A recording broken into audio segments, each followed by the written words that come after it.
personne que je ne connais pas dans la liste, c'est Joanne. Est-ce que tu étais là la dernière fois? Non, je n'étais pas Non. là la dernière fois, mais j'ai Ok. écouté votre première présentation. Est-ce que tu peux Excellent. juste nous dire dans quel niveau tu enseignes? Oui, j'enseigne la quatrième année à l'école 4 saisons à Beaumont, juste au sud de Edmonton. D'accord, parfait. Merci beaucoup, Joanne. Est-ce que tu as quelque chose à ajouter? Non, hein, Barbara? J'avais rien d'autre à ajouter. Je pense qu'on Alors, c'est parti. on peut commencer. Oui.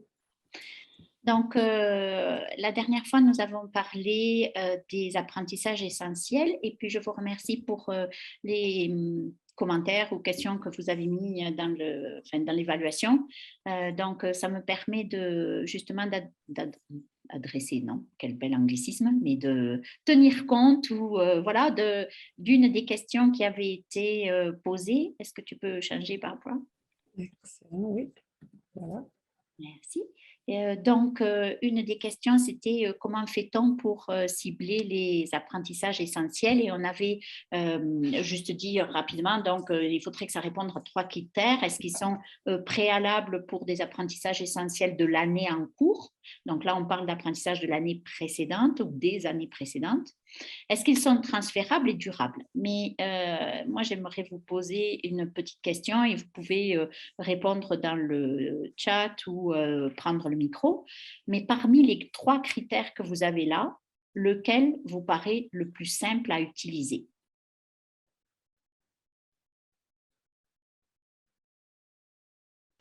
Donc, si on vous demandait voilà, vous prenez votre curriculum dans une matière dans l'année que vous enseignez, comment vous feriez pour justement cibler ces apprentissages essentiels? Est-ce qu'il y a un critère parmi ces 3 que vous trouvez plus facile ou plus simple à utiliser? Alors, Daouda dit le préalable. Je ne sais pas si si les autres, vous êtes d'accord avec ça. Mélanie aussi, moi aussi. Je trouve que le préalable, c'est vraiment le plus simple à utiliser parce que vous avez les programmes d'études des années précédentes et des années suivantes. Et puis, ça va être assez simple d'aller regarder qu'est-ce qui est certainement préalable. Je vais peut-être... bon, je sais qu'il n'y en a pas beaucoup, à part Mélanie, je pense, qui enseigne la 5e année, mais je vais partager mon écran et je vais OK. juste vous montrer. J'ai pris le programme d'études de sciences parce qu'il y avait quelqu'un qui avait une question avec ça. Oups. OK. Et puis,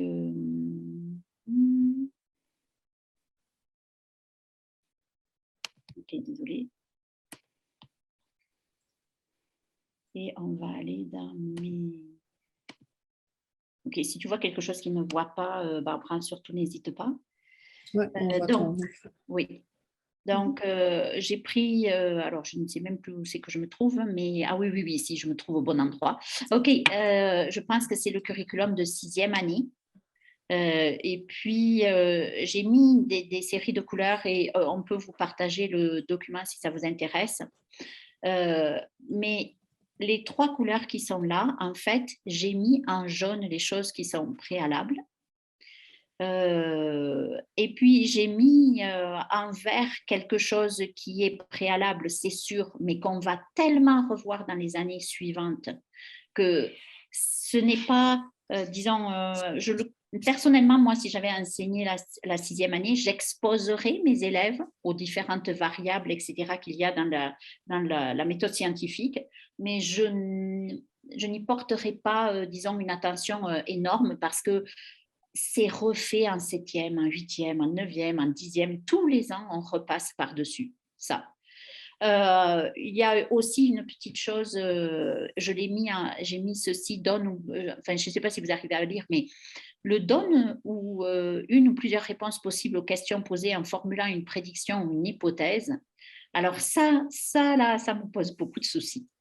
En science, vous ne pouvez pas faire une prédiction ou une hypothèse sans l'étayer, sans la justifier par quelque chose. Donc, ça peut être justifié. Je pense que maternelle à 600 ans, le curriculum de sciences des premières années, mais dans les 4, 5, 6, c'est super important, je pense, de faire comprendre aux élèves qu'on ne fait pas une prédiction juste comme ça. Ce n'est pas une idée qui me passe à travers la tête et hop, je prédis que non, il faut la justifier. Alors, comment la justifier? Ils n'ont pas beaucoup de connaissances, les élèves de 4, 5, 6. Donc, soit ils font des essais préalables, ils se disent, ils vont dire, ça a l'air de fonctionner comme ça, donc voilà ma prédiction. Mais au moins, elle est étayée par des essais préalables.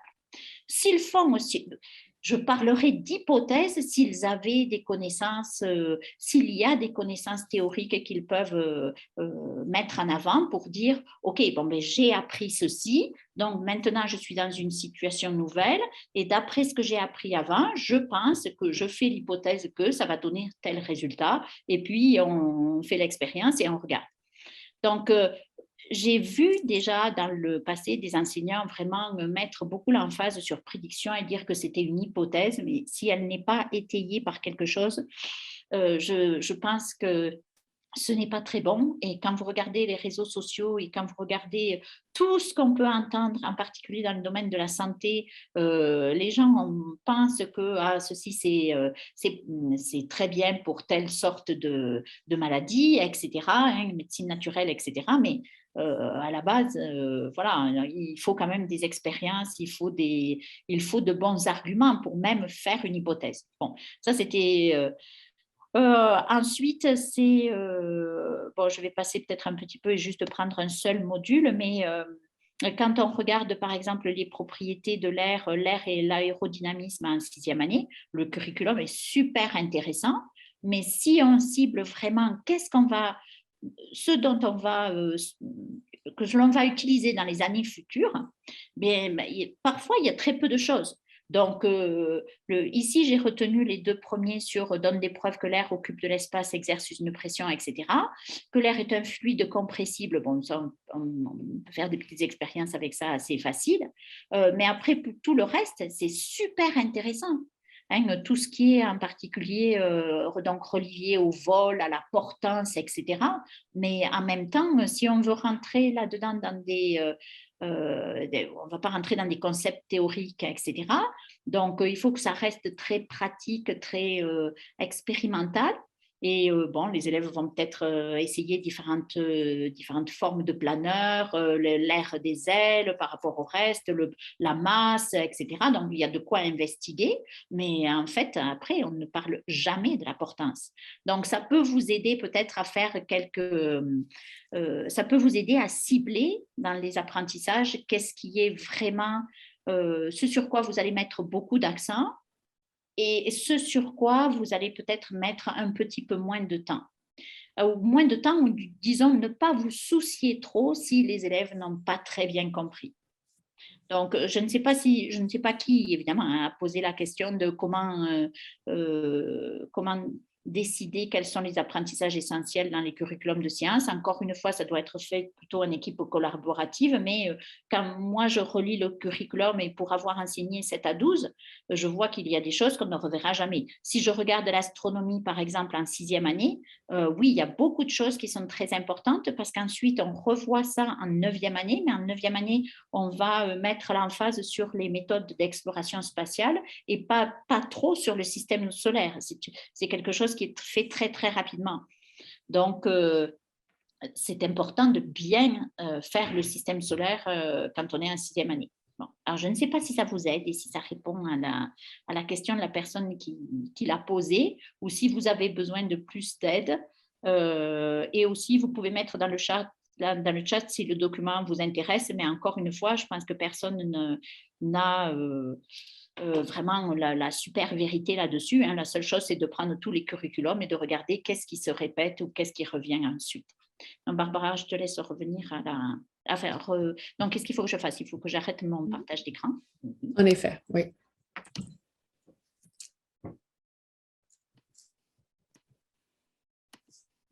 OK, ça devrait... C'est souvent en bas ou en haut. en rouge. Arrêtez le partage. Ouais, c'est bon? Est-ce que c'est bon? Non, on voit toujours ton écran. OK. Parce que je ne vois pas de... Je le fais pour toi. Oui, fais-le pour moi, c'est OK. Il faut dire que j'ai des problèmes avec mon trackpad aussi. Donc, Oui, honnêtement, on a eu des problèmes avec certains ordi au conseil. Mais bon, je pense que tout le monde voit mon écran présentement. Je peux avancer la diapo. Oui, voilà. OK. Donc, la dernière fois, on a parlé donc des apprentissages essentiels et tout ça pour nous amener aux évaluations repères et diagnostics. Juste pour vous dire un petit peu le plan de la présentation, bon, je vais revenir sur les évaluations repères et qu'est-ce qu'elles sont, etc. Et je vais, au fur et à mesure de la présentation, vous donner un exemple. Et le seul exemple que je connais, parce que je pense qu'on parle seulement de ce qu'on connaît bien, c'est ma classe de 8e année. Donc, je vais essayer d'illustrer au fur et à mesure du processus ce que ça veut dire pour moi ou quelle situation je rencontre et comment j'essaie de gérer ça.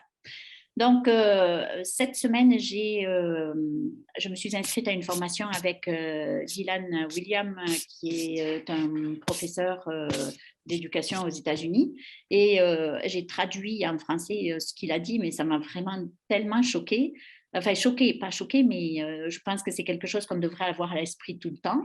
Il a dit, nous devrions avoir honte que certains élèves ne maîtrisent pas certains résultats d'apprentissage. Donc, ce n'est pas tous, hein, on est bien d'accord, mais certains. Ce que je trouve aussi que nous devrions garder à l'idée, c'est qu'il faut partir du point où se trouve l'élève et pas du point où il devrait se trouver. Donc, si vous êtes dans une route enlacée et l'année que vous enseignez, c'est de faire un délacé à un certain niveau, si votre élève il se trouve 2 niveaux plus bas, c'est sûr que ça va être difficile pour lui. Donc, il faut partir de là où il est. Donc, on peut avancer, Barbara. Donc, on l'appelle aussi dépistage universel. Donc, les évaluations repères, je sais que nous avons fait, par exemple, tous les conseils francophones, je pense, ont fait certaines évaluations cette année, certaines évaluations repères. Donc, si on rappelle les buts, c'est identifier les élèves qui peuvent avoir besoin de soutien et j'ai rajouté et ceux qui peuvent avoir besoin d'enrichissement. Donc, essayer de connaître un peu mieux notre profil de classe. Et le profil de classe s'adresse à l'enseignant, mais aussi à l'administration, en particulier pour prévoir l'équipe pédagogique. Et puis, pour l'enseignant, ça va lui dire aussi un petit peu, qu'est-ce qu'il va falloir prévoir comme révision, quel type d'évaluation, enfin, ou quelles évaluations diagnostiques vont être nécessaires pour savoir exactement où il était, où les élèves sont situés, où est-ce qu'ils en sont. Oui, et il faut mentionner d'autres exemples, surtout au primaire. Cette année, c'était le NSLE puis le CC3, les évaluations en numératie pour les élèves de première année, je pense même maternelle, deuxième, troisième. Donc, il y a plusieurs types, il y a plusieurs évaluations repères ou exemples de dépistage universel qu'on peut voir dans nos écoles. Donc, d'ordinaire, ils vont cibler, enfin moi, les seuls que j'ai vus, c'est ceux de mathématiques, mais ils vont cibler les résultats d'apprentissage de l'année précédente. Donc, ce sont des évaluations qui sont effectuées par tous les élèves, le plus souvent en début d'année, mais je sais qu'avec Adèle, c'est plusieurs fois dans l'année, parce qu'on en parle en ce moment dans mon école. Et puis, l'analyse, idéalement, elle devrait être faite par une équipe d'enseignants, évidemment, s'il y a plusieurs enseignants qui enseignent le même niveau. On s'entend, s'il y a une seule classe, ça peut être toujours intéressant de discuter quand même avec les collègues de l'année d'avant ou de l'année d'après, et de l'année d'après, mais tout dépend de la situation dans laquelle on se trouve. Et justement, ça sert à l'enseignant pour sa planification. Et on va y arriver. Donc, pour moi, la différence majeure entre évaluation repère et évaluation diagnostique, c'est les évaluations repères, c'est vraiment, on y va avec l'appel mécanique. Voilà, on ne fait pas dans le détail. Une évaluation diagnostique, donc l'évaluation repère va cibler tout l'ensemble des races, mettons, ou disons des apprentissages essentiels d'une année, de l'année précédente. Dans l'évaluation diagnostique, on va y aller un rase à la fois presque, c'est-à-dire on va y aller à un sujet ou un domaine ou une habileté particulière à la fois. Donc, c'est pour ça que l'appel de jardinage et le sol dans la granulométrie est fine me paraît plus approprié pour montrer à quel point on va avoir une différence entre évaluation repère et diagnostic. Si je prends, mettons, le sujet des fractions, voilà, il va y avoir dans mon évaluation repère peut-être 5 questions sur les fractions. Jamais je ne vais couvrir tous les résultats d'apprentissage qui sont relatifs à cela. Mais dans une évaluation diagnostique, je vais pouvoir même couper ce concept des fractions en petits morceaux et voir où est-ce qu'en sont mes élèves au fur et à mesure. Donc, voilà ma classe, une de mes classes de 8e année. Et voilà les résultats du MIPI. Alors, les résultats de cette évaluation repère en maths, ils sont beaucoup plus détaillés que ça. Ils vont vous donner les notes des élèves par résultat d'apprentissage, par domaine, etc., etc. Mais ça, c'est le tableau, si vous voulez, des résultats globaux. Donc, qu'est-ce que j'ai dans ma classe? OK, donc j'ai mis en jaune des gens qui ont entre 10 et 35%. Donc, j'ai 6 élèves qui sont dans ce cas-là. Alors, bon, ça, c'était les résultats. Ensuite, j'en ai 5 qui sont au-delà de 90%. Donc, ça me donne un petit peu une idée. Donc, c'est sûr que ma direction d'école, quand ils ont vu ces résultats-là, ils ont dit, oh là là, il va falloir peut-être quelqu'un dans ta classe à un certain moment. Moi, je ne me suis pas découragée d'avoir ça, pas du tout. Donc, on va voir par la suite qu'est-ce qu'on a fait avec ça, mais ça vous donne un petit peu un contexte. Donc ensuite, il va falloir aller voir pourquoi ils ont 10%. Donc déjà, le MIPI vous donne, dans certaines évaluations, vont vous donner repères, vont vous donner les secteurs dans lesquels les élèves n'ont pas bien réussi ou moyennement réussi, etc. Et puis, l'évaluation diagnostique, donc son but, c'est de préciser les besoins des élèves. C'est pas juste, on va passer de la note, on va dire, à des données, des vraies données. Donc, ça va permettre de mettre en place du soutien s'il le faut, du soutien par les enseignants, par des aides pédagogiques si on en a, des activités d'enrichissement pour les élèves qui en ont besoin aussi. Hein. Nos personnes à 93 et 97, etc., c'est sûr que ça ne va pas prendre beaucoup de temps pour comprendre certains concepts ou arriver à certaines habiletés. Donc, il va falloir leur donner, il faut comprendre que c'est un besoin pour eux. Donc, il va falloir aussi tenir compte de leurs besoins d'enrichissement, donc les faire partir sur d'autres choses. J'ai une petite parenthèse à faire là-dessus sur les activités d'enrichissement. Si vous enseignez 5e et 6e année, et que vous avez des superstars de mathématiques, il y a un domaine qui n'est pas du tout touché par nos curriculums et que vous pouvez explorer ou faire explorer à ces élèves-là, c'est le fait de compter dans une autre base que la base 10. Il n'y a rien de tel pour comprendre que le 10, c'est 1 et 0. Et tout le monde va vous dire, ah oui, 10, oui, j'ai fait un groupe de 10 et 0. OK, mais si tu comptes dans une autre base, ton 1 et 0, qu'est-ce qu'il devient ? Comment tu transfères. Donc, ça peut être fait, je l'ai vu déjà fait avec des élèves de 5e année, et en 6e année, on leur apprenait ou ils les exploraient les opérations, c'est-à-dire l'addition, soustraction et puis multiplication et division dans une autre base que la base 10. Donc, c'est une gymnastique mentale qui est très, très bonne. De ceux que je connais et en particulier du programme Gifted and Talented Education, le programme GATE du Calgary Board of Education. On n'a pas vu d'élèves qui sont réfractaires, au contraire, ils sont très intéressés par le fait de compter dans une autre base que la base 10. Et ça peut aussi mener à des petites présentations qu'ils peuvent faire à toute la classe. Et la classe peut ainsi voir, des fois ça ouvre les esprits hein, de voir, ah oui, on peut compter d'une autre façon. Donc, voilà. Donc, votre évaluation diagnostique, elle va cibler les races d'un sujet, mais pas énormément. Donc, pour moi, elle devrait être effectuée après des révisions parce que nos évaluations repères, je ne sais pas comment ça s'est passé pour nous. Nous, on en a fait une à la fin, en 8e année, à la fin du mois de septembre. Et on s'est d'ailleurs on s'était déjà posé la question les autres années avec l'enseignant avec lequel je travaille. Comment fait-on nos révisions? Est-ce qu'on les fait toutes d'un coup au début de l'année? Est-ce qu'on séquence ça en fonction des différents sujets, etc. Bon, c'est ce qu'on avait choisi. Et puis, avant ce MIPI, on a dit alors, qu'est-ce qu'on fait? Et puis, on s'est dit, ben non, on va laisser les élèves faire cette évaluation sans autre préparation. Après tout, ça va nous dire aussi, ben, au retour des vacances, qu'est-ce qui leur est resté? Qu'est-ce qui reste? Qu'est-ce qui a été vraiment très bien ancré en eux, de telle façon que ces habiletés, ils peuvent les retrouver quasi instantanément. L'évaluation diagnostique, elle va cibler les élèves identifiés par l'évaluation repère et c'est ce qu'on fait le plus souvent. Mais très honnêtement, je n'aime pas, moi personnellement, je donne l'évaluation diagnostique à tout le monde. Alors, peut-être pas si j'ai vu dans mais le plus souvent, c'est ce que je fais. Peut-être pas à certains élèves qui sont vraiment très forts, qui m'ont montré quand on a fait, puis les périodes de révision, c'est pas long. Hein, même quand j'ai révisé, quand on a fait les fractions avec les 8e années, je n'ai pas passé plus d'une période à réviser. Certainement pas assez. De toute façon, ceux qui ont vraiment besoin d'aide, ce sera rarement suffisant, la période de révision.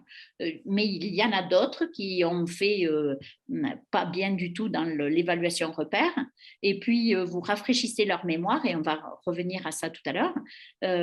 Rafraîchissement de la mémoire, obligation de se souvenir, et puis finalement, ah ben oui, bien sûr, c'est comme ça qu'on fait, maintenant je m'en souviens, et voilà, les résultats sont complètement différents. C'est ça, et ça dépend aussi, parfois dans l'exemple de l'évaluation GB+, à un moment donné, dans notre conseil, tout le monde passait l'évaluation GB+, dans toutes les classes, à tous les élèves. Maintenant, on cible un peu plus nos élèves pour passer cette évaluation et on utilise une autre évaluation repère pour évaluer le groupe au complet. Donc, ça dépend. Il se peut qu'on utilise cette évaluation diagnostique pour tous nos élèves ou bien quelques-uns. Et ça dépend aussi du temps qui est consommé par ce type d'évaluation. Voilà.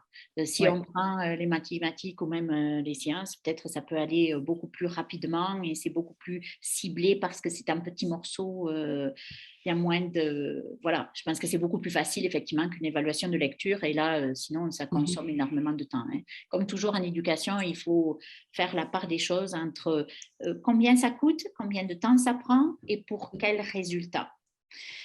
Donc, en fait, cette diapositive, elle résume un peu ce qu'on avait dit la dernière fois, mais donc les apprentissages essentiels de l'année qui vous précède, OK, on fait nos évaluations repères et diagnostics, et pour moi, à peu près, il y a 3 groupes. Il y a ceux pour lesquels, certains qui vont avoir besoin d'aide, donc à l'issue de l'évaluation diagnostique, voilà, et mes fractions, par exemple, en 8e année, je donne juste 4-5 exercices avec, montre-moi...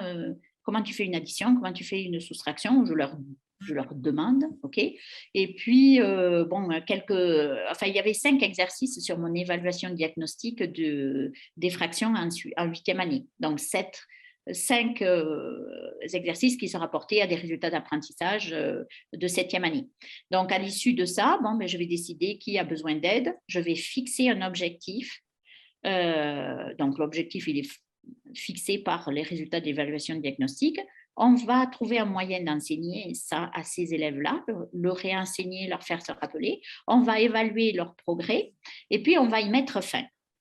Donc, on fait mettre fin à cette aide. Donc, là aussi, j'ai suivi notre formation, c'était la semaine dernière, dans le cadre de notre congrès. Et il y avait un des intervenants qui, effectivement, disait c'est important que les élèves qui sont faibles, pour lesquels vous avez repéré certaines difficultés, ne soient pas en aide constamment. Qu'ils aient l'impression qu'à un moment donné, oui, ils ont atteint un certain niveau, hop, ça s'arrête, et puis dans 2-3 semaines, on repart sur un autre sujet, quelque chose d'autre avec lequel on les aide. Donc, eux, ils sont dans cette espèce d'orange ici, puis ils vont rentrer, bien sûr. Hein. Ceci, alors c'est là toute la difficulté parfois, mais ceci, ça va se faire en même temps que ça. On ne va pas arrêter la classe pour ces élèves-là. On ne va pas les faire, moi, je ne veux pas les faire sortir de ma classe non plus. Donc, les deux vont se passer en même temps et il va falloir jongler, mais on y arrive. La boucle d'apprentissage, ensuite, vous avez les élèves qui ont fait leur évaluation diagnostique, ils n'ont pas de problème particulier, donc voilà, il n'y a pas d'intervention pour eux. Et puis, il y a ceux qui maîtrisent tout ça très facilement, qui ont pu vous montrer par d'autres occasions que vous avez donné d'activités en classe qu'effectivement, ils ont besoin d'enrichissement. Et à ce moment-là, on va prévoir ici de l'enrichissement pour eux. Ce n'est pas que ça va cet enrichissement, il va intervenir une fois que cet apprentissage est fait. Hein. Aussi, tout le monde évolue en même temps dans la classe, mais il va être donné, par exemple, dans certaines périodes, à la fin de certaines périodes ou quand ils ont fini leur travail, etc. Est-ce qu'il y a des questions jusqu'à présent ou des remarques? Alors, s'il n'y en a pas, je vais peut-être continuer. Donc, mon exemple avec mes 8e années, avant de faire l'évaluation diagnostique, j'ai analysé, donc c'est toujours en maths, les résultats MIPI pour l'ensemble de races que je fixe, qui est directement relié à ce que je vais enseigner cette année. On va faire donc des révisions sur le sujet, donc les révisions de 7e, mais comme je vous dis, ça ne doit pas durer très, très longtemps, c'est un rafraîchissement. Ils vont quand même avoir le temps de pratiquer de façon guidée, de façon autonome, en groupe ou individuel. Si c'est le début de l'année, c'est le moment de justement voir qui va bien avec qui, comment on peut travailler en groupe, quel groupe faire, c'est le moment de faire des essais. Et surtout, et je pense que ça, c'est crucial et fondamental, si c'est le début de l'année, je vais établir. Si c'est comme maintenant, dans cette période de l'année, à toute période de l'année, je vais renforcer ma culture de la classe. Et ma culture de la classe, c'est que les erreurs, elles permettent d'apprendre. Je ne vais jamais reprocher à un élève ou je ne vais jamais faire une remarque négative. Ça fait 3 fois que je te dis que pour l'addition des fractions, il faut le même dénominateur. Jamais, jamais, jamais. Je vais dire ah non, qu'est-ce que tu penses, quelle erreur, voilà, je pense qu'il y a une erreur, est-ce que tu peux la trouver, est-ce que tu veux que je t'aide, et toujours valoriser. Il y a des fois des élèves qui me disent mais je suis idiot, mais je n'ai pas pensé à ça. Mais non, tu n'y as pas pensé cette fois-ci. Il est fort probable que la prochaine fois, tu vas t'en passer. Tu vas y repenser, tu vas le savoir. Donc, valoriser les erreurs, je crois que c'est comme ça qu'on peut le dire le mieux, c'est montrer qu'elles permettent d'être sur le chemin de l'amélioration. En fait, c'est ça. Et quand c'est comme ça, je pense que les élèves, ils sont beaucoup plus à l'aise pour effectivement faire les erreurs ou poser des questions. Donc, une fois que l'évaluation diagnostique a été faite, oui, non, oui, une observation aussi que j'avais fait avant l'évaluation diagnostique dans mon petit groupe là de 6 élèves. Dans mes 6 élèves, j'avais remarqué, donc ça c'était au début de l'année, hein, avec la première, que donc il y en avait 2 qui travaillaient bien ensemble, mais le calcul mental c'était vraiment une difficulté. Il y en avait 2 autres qui travaillaient bien ensemble. Les 4 ensemble, ça ne marche pas parce que voilà, même si je fais du 1 à 4 ici, ça ne fonctionnait pas très très bien. Un autre des élèves, il n'aimait pas du tout être avec ce groupe-là. Et pour le dernier des élèves, j'ai écrit « Réponds bien au 1 à 1 ». Mais pour tout vous dire, là, c'est le genre d'élève qui est tout partout. Il a du mal à se concentrer. Donc, si je m'assois avec lui, là, ça va être merveilleux. Le 1 à 1, il se calme et puis il arrive à faire des choses. Et voilà.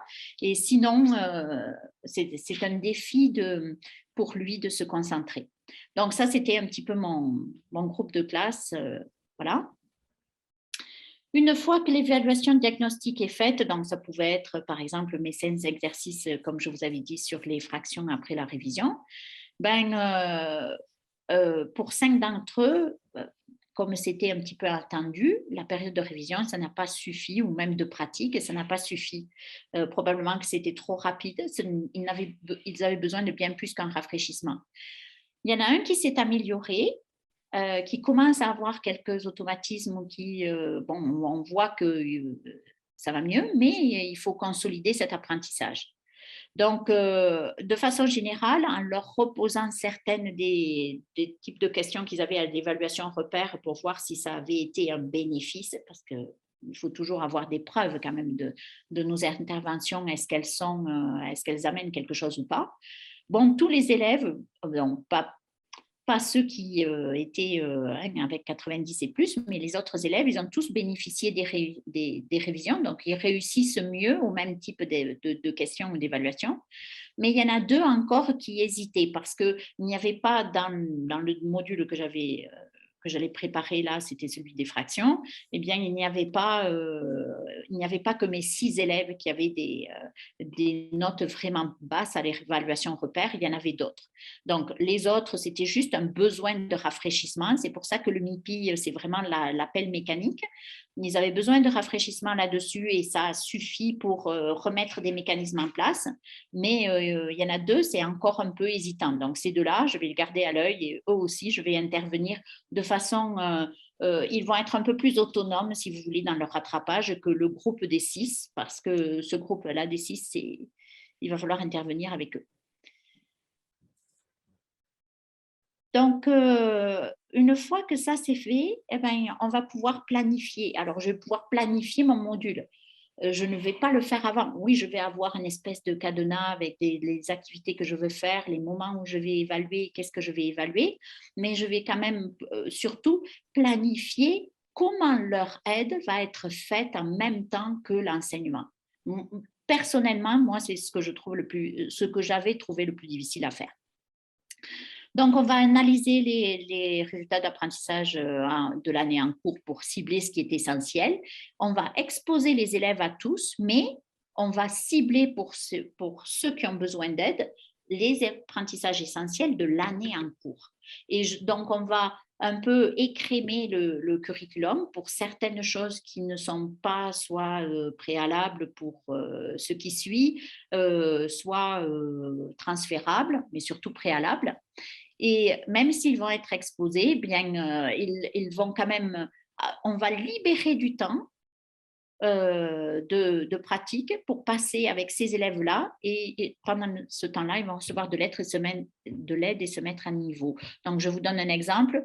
8e année, les fractions, ce n'est pas additionner et soustraire. Et ça, c'est leur problème. C'est ceux qui n'arrivent pas à faire, qui n'ont pas acquis de la fin de 7e année. Mais dans mon programme de 8e, c'est multiplier et diviser.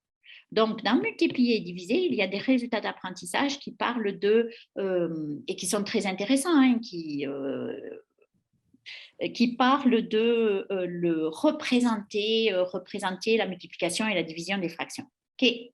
Mais pour eux, comme le reste n'est pas acquis, j'ai choisi de mettre ça de côté. Quand je vais l'enseigner, quand les autres élèves vont le pratiquer au moins une fois, ils vont être présents, ils vont essayer.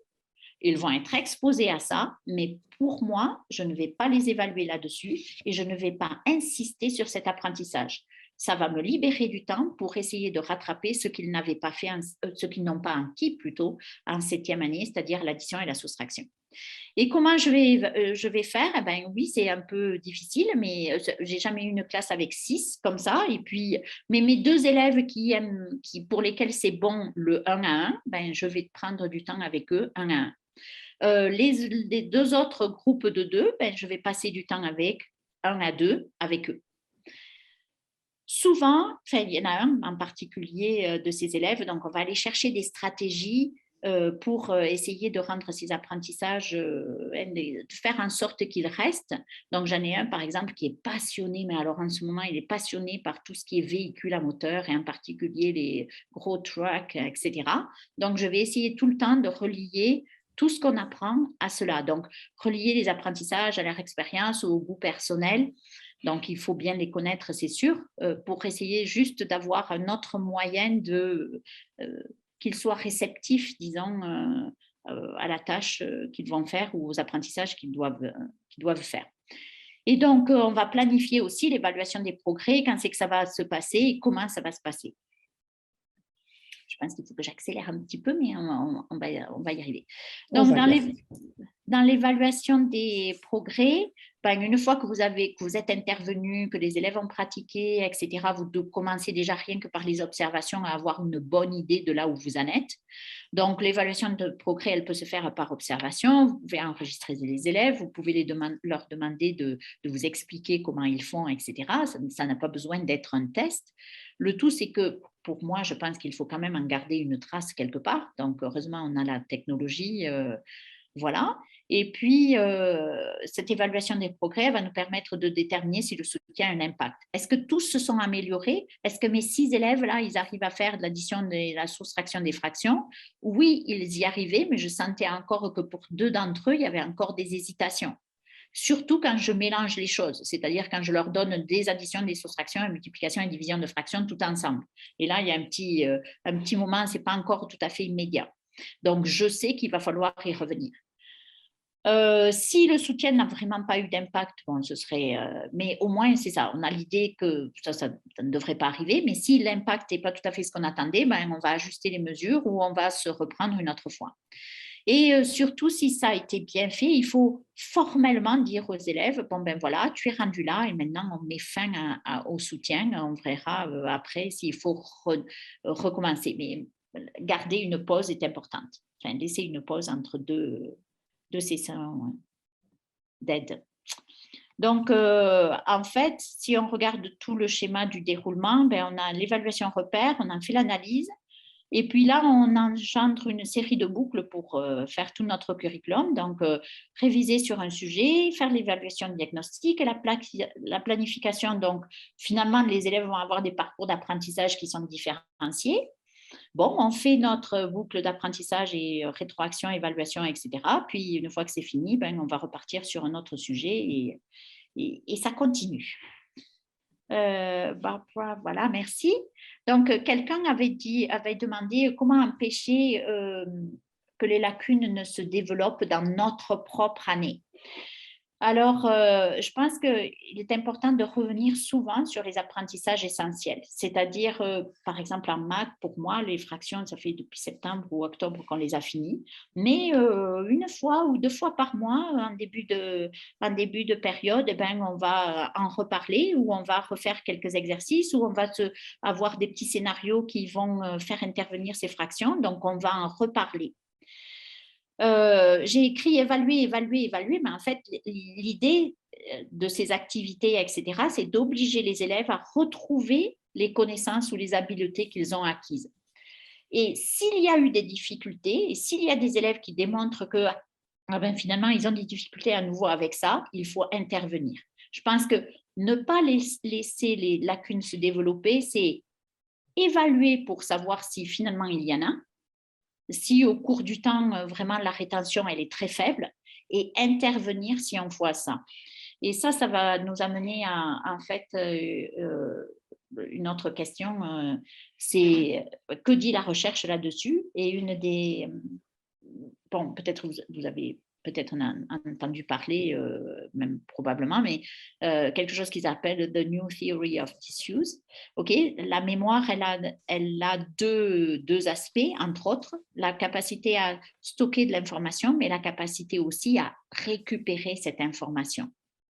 Donc, pour améliorer la mémoire à long terme, les chercheurs ont mis en évidence que revenir sur les concepts, pas les réviser, mais évaluer, c'est-à-dire leur donner une occasion de directement appliquer ces concepts-là sans révision ni quoi que ce soit, le faire de façon espacée, ça fait qu'il y a un oubli. Donc, il faut que l'élève récupère l'information nécessaire. Et cette récupération, le fait de devoir aller réactiver des schémas neuronaux peut-être qui vont amener à cette information, eh bien ça va améliorer la mémoire à long terme.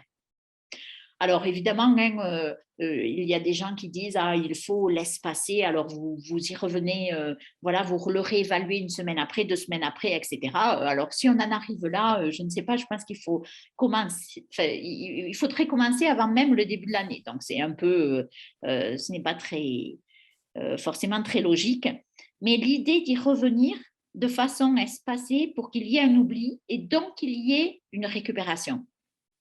Et une petite stratégie facile, c'est que vont dire les élèves. Enfin, moi, les miens, ils me disent: «Ah madame, je ne me souviens pas». Ben non, essaie. Moi, je t'aide pas, je fais rien tant que je vois pas quelque chose d'écrit ou tant que tu ne me montres pas que tu essaies d'une façon ou d'une autre. L'autre conclusion intéressante de ces recherches aussi, c'est que donner des travaux complexes et variés, et si possible qui engendrent en même temps certaines émotions ou qui se relient à certaines choses qu'ils aiment, eh bien, ça va améliorer la mémoire à long terme. Donc, bon, voilà. Alors, en fait, peut-être je vais te laisser. Oui, absolument. Donc, on vous laisse dans la présentation, puis tout le monde va avoir accès à cette présentation, certains documents qui peuvent vous aider à planifier vos évaluations. Et je vais vous montrer un à la fois chaque document, parce que dans certains cas, c'est vraiment le public cible, c'est les enseignants. Puis dans d'autres cas, c'est une équipe collaborative. Puis pour d'autres, c'est à l'échelle de l'école. Comment est-ce qu'on voit nos évaluations pour en discuter en rencontre collaborative? Donc, je vais commencer avec le premier. Et c'est pour l'enseignant de planifier ses évaluations tout au long de l'année, se baser sur les 3 types d'évaluations, c'est-à-dire les évaluations repères, les évaluations diagnostiques, puis les évaluations de progrès. Donc, c'est vraiment juste un document pour aider avec cette planification tout au long de l'année. Ensuite, il y a les critères d'évaluation des élèves. Donc, si, comme dans l'exemple de Sylvie, on passe une évaluation repère MIPI et on veut vraiment analyser toutes les données, ben, on peut cibler les élèves avec, mettons, des couleurs pour dire, OK, tous nos élèves qui ont eu tel résultat avec cette analyse, on peut les considérer dans le bleu. Alors, on va faire de l'enrichissement avec eux. Ceux qui sont plutôt dans le jaune, ben, on va différencier. Donc, ça permet de voir un portrait visuel de la classe. Ensuite, les rubriques, ça nous aide vraiment à déterminer si pour chaque élément essentiel des évaluations, là on parle juste des évaluations, si on est vraiment sur la bonne voie. Je vais prendre les évaluations repères par exemple. Puis, si on est vraiment au stade d'initiation, les évaluations repères sont en place pour la plupart des élèves dans la plupart des niveaux. Ça, c'est à l'échelle de l'école. Donc, ça, c'est vraiment un document qui peut aider des directions.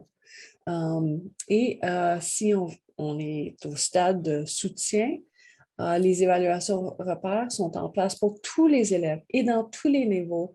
Elles sont utilisées à des fins de planification proactive pour les élèves.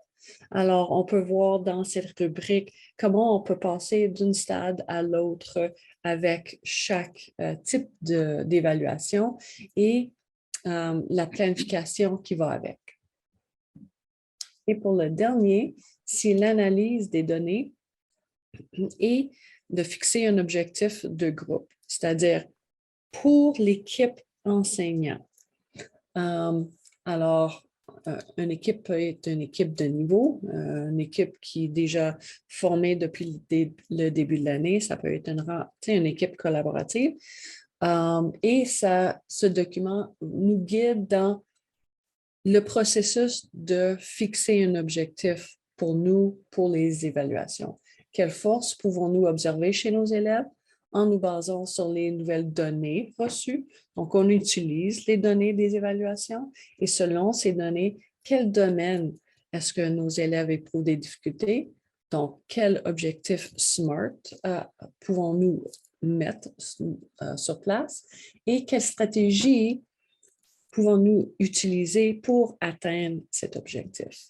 Alors, ce sont des documents de Jigsaw Learning, puis de l'approche collaborative, justement pour nous aider à utiliser les données à des fins éducatives, justement. Et sur ce, je pense que on est rendu à la dernière diapo. Oui, moi j'aimerais, je ne sais pas, savoir vos commentaires. Est-ce que vous avez des questions? Euh, Est-ce que vous avez, Partager. voilà, partagé, oui.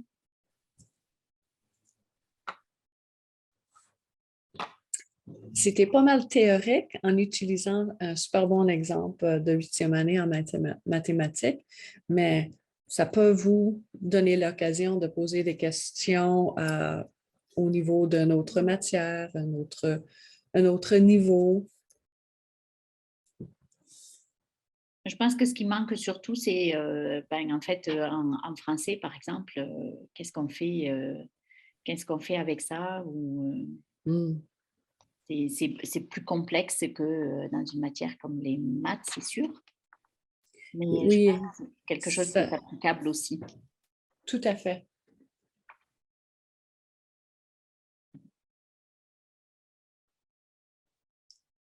On a un groupe assez silencieux aujourd'hui.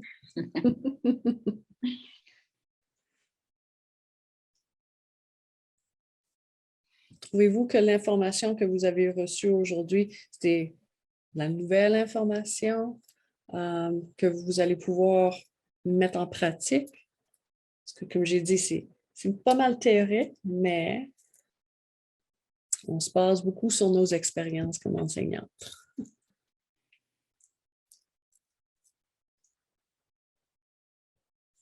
Est-ce qu'il y a des points que vous pensez qui vont être utiles?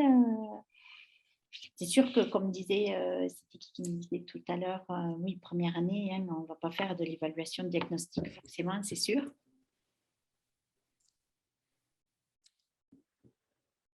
Pas de façon formelle, de toute façon, mais on est tout le temps en train d'évaluer nos élèves. Oui, c'est ça, oui. Ouais. En Et, fait, partout, tout le temps, même au secondaire aussi, enfin, 7, 8, 9, exact. tout. Oui. Ouais. Et pensez aussi à la suite des choses. Donc, si on prévoit d'autres sessions comme ça, qu'est-ce que vous aimeriez voir? Parce que ce qui était prévu, c'était d'aborder les évaluations formatives, la rétroaction, comment donner de la rétroaction. Mhm. Et donc, je sais que, je ne me rappelle plus quelle question, quel groupe avait posé quelle question, mais je pense que c'était dans le groupe de secondaire, des gens qui demandaient Oui. en sciences et en maths, qu'est-ce que ça pourrait être des évaluations qui ne sont pas papier-crayon. Et oui, il y en a toute forme. Mhm.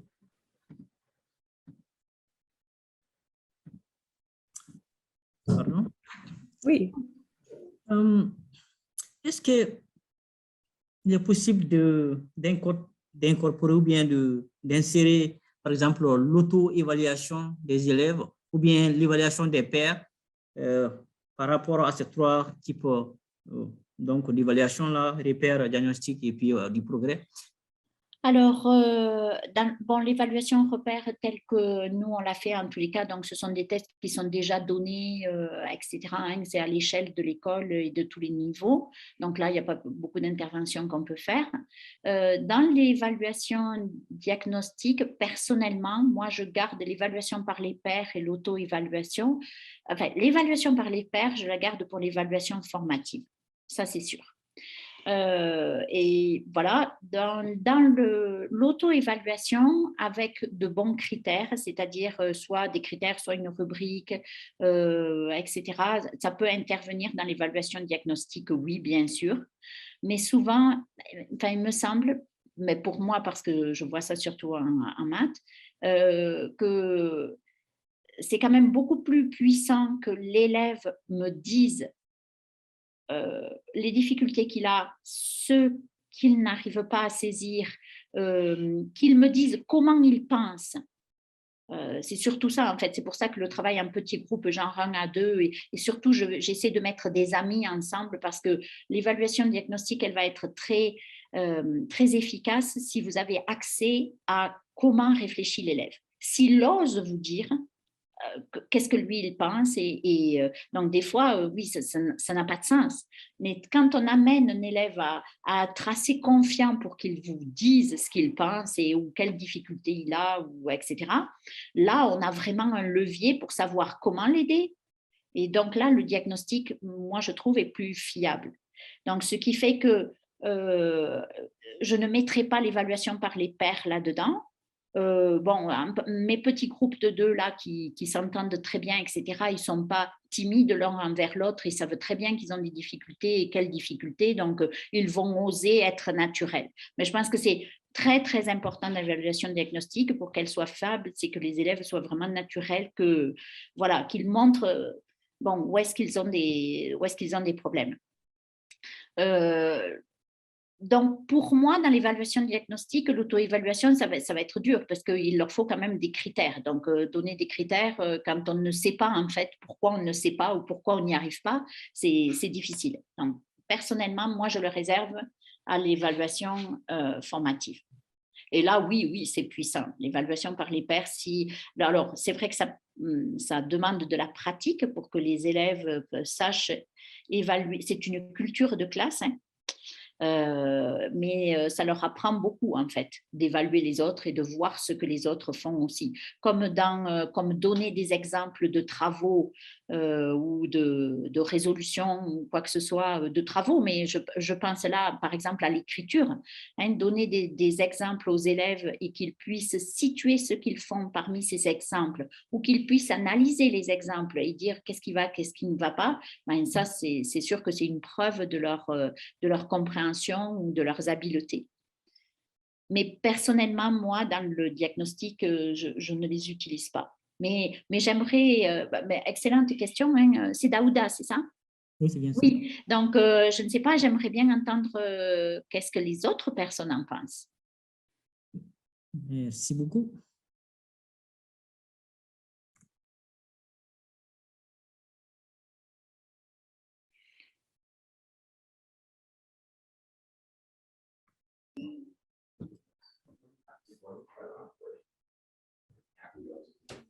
Je pense que je vais retirer de la présentation que je ne sais pas poser des questions.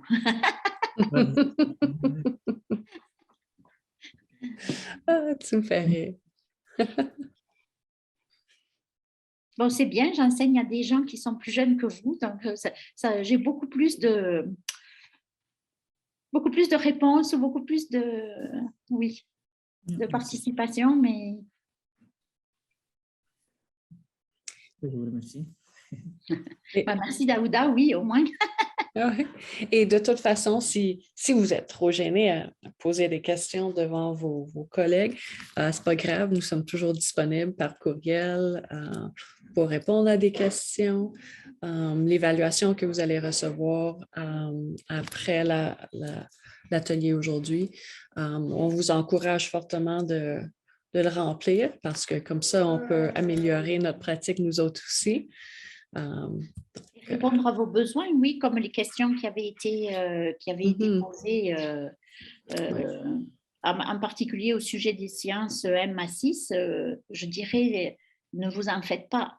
Enfin, ne vous en faites pas avec les connaissances et la plus grande habileté, les plus grandes habiletés que vous pouvez faire développer aux élèves et qui seront vraiment essentielles pour leur cursus en sciences dans les autres niveaux, c'est poser des questions, s'interroger et ensuite savoir observer, savoir décrire des observations et ensuite analyser les résultats de leurs observations ou les résultats de leur expérience.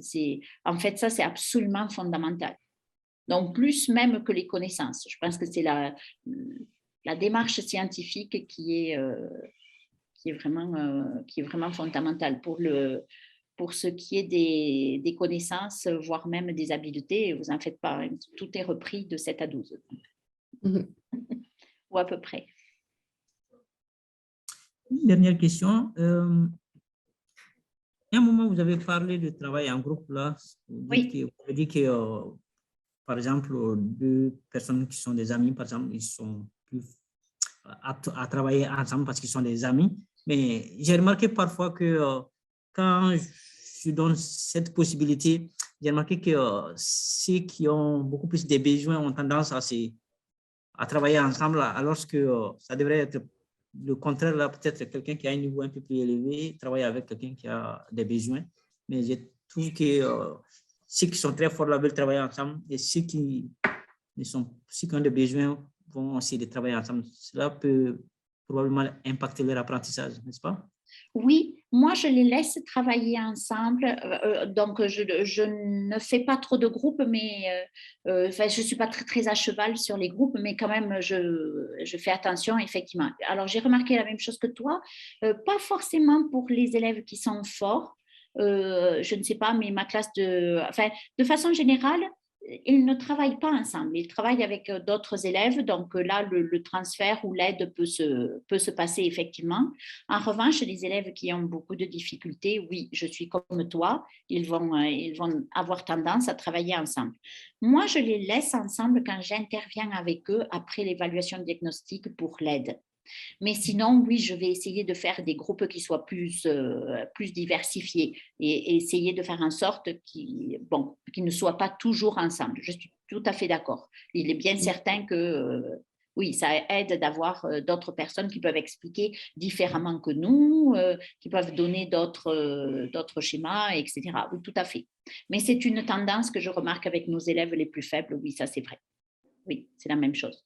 Mais je m'appuie là-dessus pour l'aide, parce qu'ils sont confortables. Ils sont confortables entre eux, donc, et en même temps, je peux dire la même chose aux deux parce qu'ils sont au même point ou à peu près, donc c'est pour ça que je le fais comme ça. Oui. Mais c'est une bonne remarque, oui, c'est vrai. C'est aussi une belle transition entre la dépendance sur l'enseignant et la voie de l'autonomie. Merci. Merci pour les questions.